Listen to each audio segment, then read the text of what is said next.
we happy about the peace plan? Of course, only the white person is like, yeah.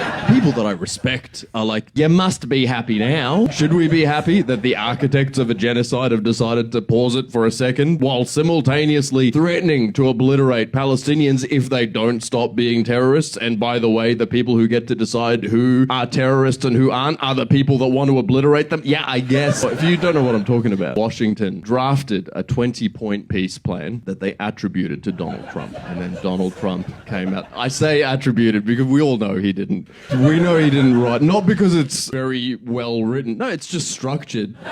If you were a teacher at a primary school and the only kid in your class who doesn't know how to read and write, first point of this peace plan, the gist of it was Palestinians need to stop being terrorists. Right there, I think the rest of the plan falls apart. Because it relies on all of us agreeing that white violence is necessary and brown violence is terrorism. My point is, each word is so coded with a decades or centuries old story that it becomes almost impossible to unravel. It's overwhelming. It's like a dirty room. You don't know where to start. Each task is easy on its own. That's why the question, do you condemn Hamas, is such a difficult one to answer. And they're still asking, it's Piers Morgan's favorite question. Well, hang on.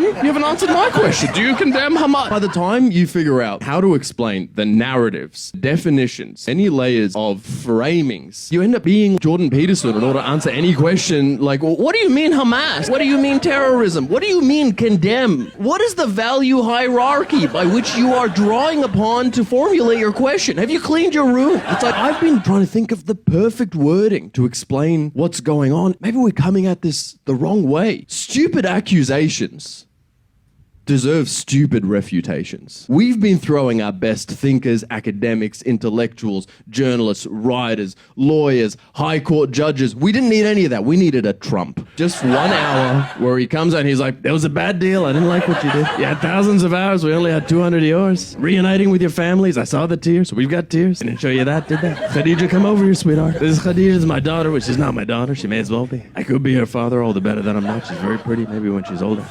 She's got a brother. They took him when he was 5. He was throwing stones at the tanks. He was very smart. He's not so smart anymore. I don't know what they were doing. They must have been feeding him that Tylenol. He's very autistic now. Is that right? I don't like what they did to Gaza. It's very barren now. Barron's like my son. I like Barron. And I don't like what they've done to Gaza. If I had to rename Gaza after one of my children, I'd call her Revanka. I don't know why people don't like Hamas. Got ham and ass in the name. It's very American.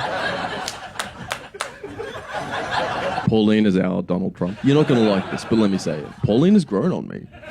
Because she's been such a huge part of our lives for so long, dude. She's family now. She's just the member you don't like. It's like when you were a kid watching Sesame Street. You loved all the characters. She's Oscar the Grouch. Every few weeks she comes out of the bin like, Muslims, Chinese.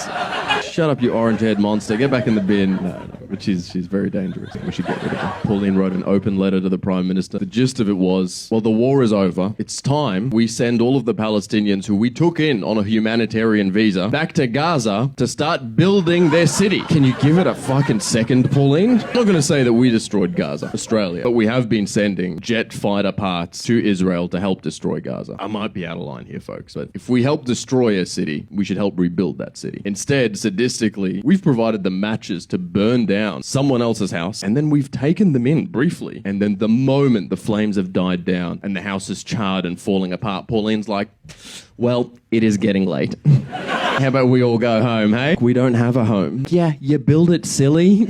Less complaining, more hammer. That's your name, isn't it?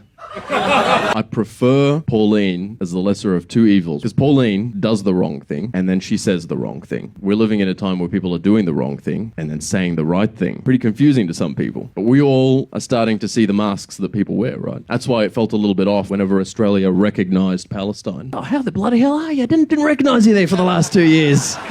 While we were bombing you, because we were sending jet fighter parts and doing the wrong thing and then recognizing Palestine, saying the right thing. It's why the peace plan feels weird. They're saying the right thing, but they sent $20 billion to Israel in ammunition and weapons to help destroy Gaza while saying the right thing. It's stolen moral valor.